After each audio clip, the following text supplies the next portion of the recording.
हुकूमत से मुज़ाकरात, बानी पीटीआई ने कमेटी की तौसीक कर दी। तहरीक इंसाफ की मुज़ाकराती कमेटी अब 7 मेंबरान पर मुश्तमिल होगी। बानी पीटीआई ने मुज़ाकराती कमेटी में मज़ीद 2 अरकान को शामिल कर लिया। सेनेटर हामिद खान और MWM के सेनेटर राजा अलामा नासिर अब्बास भी मुज़ाकराती कमेटी में शामिल। ज़राए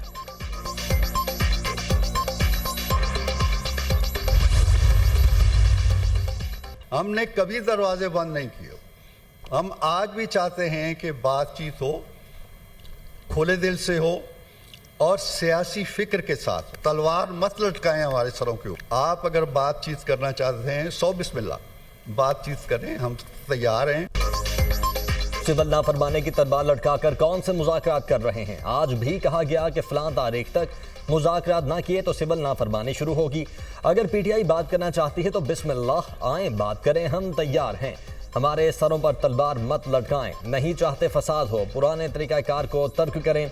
बानी पीटीआई कहते थे चोरों डाकुओं से बात नहीं करेंगे, अब इतने बेकरार क्यों हैं? मुज़ाकरात के लिए शराइत लाजिम होती हैं, गैर मशरूत मुज़ाकरात कैसे हो सकते हैं? हमने कभी दरवाजे बंद नहीं किए। बातचीत हो, खुले दिल से हो। सेनेटर इरफान सदीकी का सेनेट में इजहार ख्याल। सेनेटर तलाल चौधरी बोले फैज हमीद को बचाने के लिए मुज़ाकरात का ढोंग रचाया जा रहा है।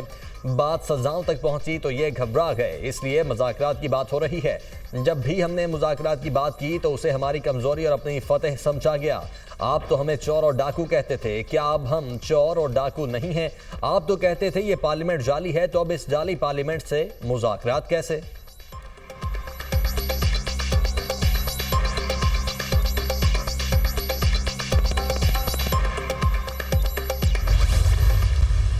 अभी तक कोई ऐसा हुकूमत के साथ मुज़ाकरात नहीं हुए। हमने तो बता दिए कि वज़ीर-ए-आज़म इमरान खान साहब ने मुज़ाकराती कमेटी का नाम भी बता दिए, हम लोग अवेलेबल है। हमने कहा हम लोग सारों के साथ मुज़ाकरात के लिए तैयार हैं। अभी उनकी साइड से मतलब पहली चाल चलेंगे वो, या फिर वो ऑफर करेंगे तो फिर आगे। अभी मुज़ाकरात शुरू नहीं हुए, ताहम हम सब के साथ मुज़ाकरात करने को तैयार हैं। बानी पीटीआई ने कमेटी बना दी है, कमेटी के नाम भी बता दिए हैं। कमेटी के अरकान अब मुज़ाकरात के लिए दस्तयाब हैं। हमारे मौक़िफ़ में कोई तब्दीली नहीं आई। हमारा मौक़िफ़ है कि जो भी हमसे बात करना चाहे बस वो बाइख्तियार हो। हमारे मुतालबात असीरान की रिहाई और 9 मई या 24 नवंबर के वाक़यात पर जुडिशल कमीशन की तश्कील है। स्पीकर से मुज़ाकरात के हवाले से कोई बात नहीं हुई। अगर स्पीकर कौमी असम्बली मुज़ाकरात कराने में मुस्बत किरदार अदा करें तो अच्छी बात है। जब तक सियासी मुज़ाकरात आगे नहीं बढ़ेंगे मुल्क तरक्की नहीं कर सकता। अपोजिशन लीडर कौमी असम्बली उमर अयूब की मीडिया से गुफ्तगू।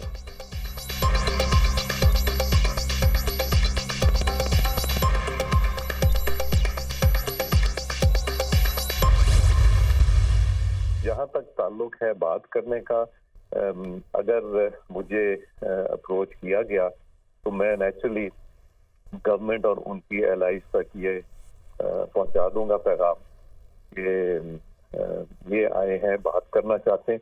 मैं फैसिलिटेटर का रोल जरूर प्ले कर सकूंगा, मैं डिसीजन मेकिंग तो नहीं कर सकूंगा। बैरिस्टर गोहर उमर अयूब मेरे घर ताजियत के लिए आए थे। असद कैसर ने कहा बानी पीटीआई ने 5 रुकनी कमेटी बना दी है, बस इतनी गुफ्तगू हुई। पीटीआई की तरफ से मुज़ाकराती कमेटी बनाना नई पेशरफ्त है। स्पीकर कौमी असम्बली सरदार या सादिक की दुनिया न्यूज़ के प्रोग्राम नुक्ता नज़र में गुफ्तगू। कहा हुकूमत और पीटीआई के दरमियान बातचीत होनी चाहिए। मुज़ाकरात से मुतल्लिक अभी हुकूमत के इरादे का नहीं पता। अगर मुझे अप्रोच किया गया तो सहूलतकार का रोल अदा कर सकूंगा। जब तक वो खुद नहीं कहते तो मैं कैसे रोल अदा कर सकूंगा? दीनी मदारिस बिल पर जो एतराज़ आया हमने वापस भेज दिया था।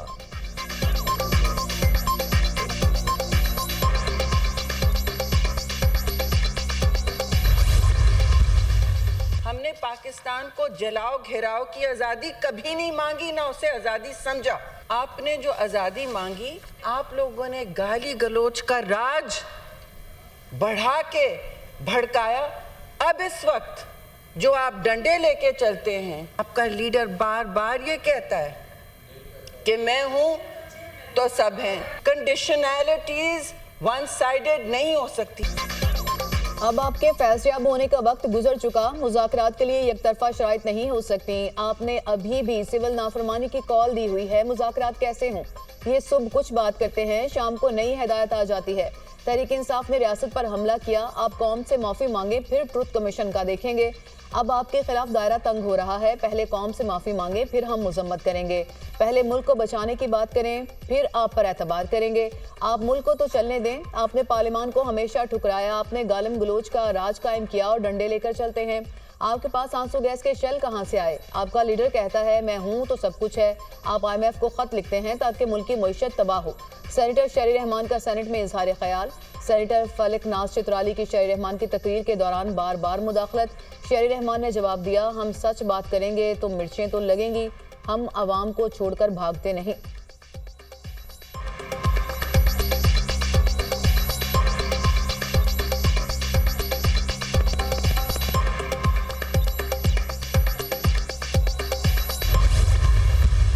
हुकूमत अगर मुज़ाकरात नहीं करती तो फिर सिविल नाफरमानी का भी आगाज़ हो जाएगा और उसका आगाज़ ओवरसीज़ पाकिस्तानियों से होगा।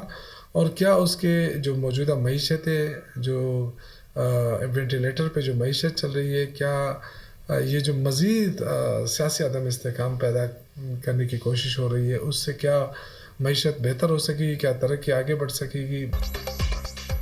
हुकूमत ने मुज़ाकरात में पहल ना की तो 14 दिसंबर से सिविल नाफरमानी की तहरीक के लिए तैयार हो जाएं। शौकत यूसुफजई की धमकी, कहा तहरीक इंसाफ में कोई इख्तिलाफात नहीं, 26 नवंबर के बाद पार्टी और भी मजबूत हुई।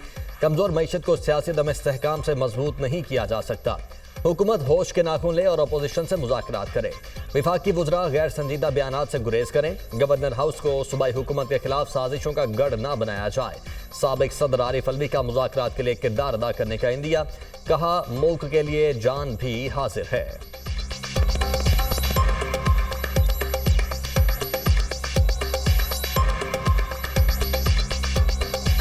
आप कोई करैक्टर प्ले करने की कोशिश करेंगे मौजूदा सूरत हाल को बेहतर करने के लिए? हमेशा तैयार हूँ। देखो, मुल्क की हालात बेहतर करने के लिए आदमी क्या अपनी जान कुर्बान। हमारा जिम्मेदार ऐवान सदर है। हम समझते हैं कि एक्ट पास हो चुका है, उसका नोटिफिकेशन फौरन होना चाहिए। हमने तय कर लिया था कि हम फिर इस पर मुजाहरा करेंगे, पूरे मुल्क में एहतजाज मुजाहरे चलेंगे, इस्लामाबाद जाना भी उसमें शामिल होगा। मैं तो उलमाए किराम की खिदमत में भी गुजारिश करूंगा कि जिन लोगों ने आपको बुलाया, जिन्होंने आपको उकसाया, जिनके इशारों पर आप एक महाज उठाकर, यही तो जिम्मेदार है इस ड्राफ्ट बनाने के। इस पर हमें अगर कोर्ट को भी रुजू करना पड़े तो हम जाएंगे उनके। सरबराह JUI मौलाना फजल रहमान का मदारिस बिल का नोटिफिकेशन जारी करने का मुतालबा, कहा बिल पर 10 दिन तक दस्तखत नहीं होते तो क्या वो खुद ब खुद एक्ट नहीं बन जाता? एक्ट पास हो चुका है, उसका नोटिफिकेशन फौरी जारी होना चाहिए। मामले पर अदालत जाना पड़ा तो जाएंगे। सदर ममलिकत ने आईनी मुद्दत में मदारिस बिल पर दस्तखत नहीं किए, जिम्मेदार ऐवान सदर है।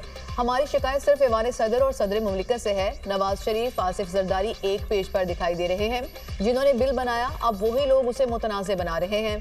जब सरकार इस तरह के हथकंडे इस्तेमाल करेगी तो अवाम में जाने के अलावा रास्ता नहीं। ये मुल्क आइन और पार्लियामेंट का भी मजाक बना रहे हैं।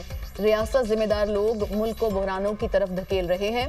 मामले को उलझाया गया। अच्छे भले दानिश्वर भी कंफ्यूज हुए कि मसला क्या है।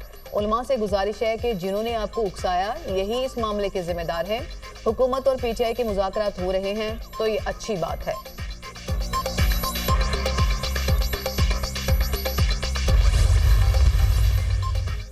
मदारिस की रजिस्ट्रेशन के कानून पर तनाज़ा, कौमी असम्बली सेक्रेटेरिएट ने सदर के एतराज़ात JUI फे को फराहम कर दिए। स्पीकर ऑफिस ने JUI को अपने मौक़िफ़ से भी आगाह कर दिया। मदारिस की रजिस्ट्रेशन के हवाले से नया हुकूमत मुसव्वदा भी मौलाना फजलुर रहमान को फराहम कर दिया गया। JUI फे के कानूनी मुशीर सेनेटर कामरान मुर्तज़ा ने तस्दीक कर दी। चीफ सेक्रेटरी सिंध आसिफ हैदर शाह की ज़ेर सदारत इजलास कच्चे के इलाके में अमन अमान की सूरत हाल का जायजा लिया। IG सिंध ने पुलिस ऑपरेशन की तफसीलात पेश की। चीफ सेक्रेटरी सिंध की पुलिस को डाकुओं के खिलाफ ऑपरेशन के लिए जदीद आलात फराहम करने की यकीन दहानी।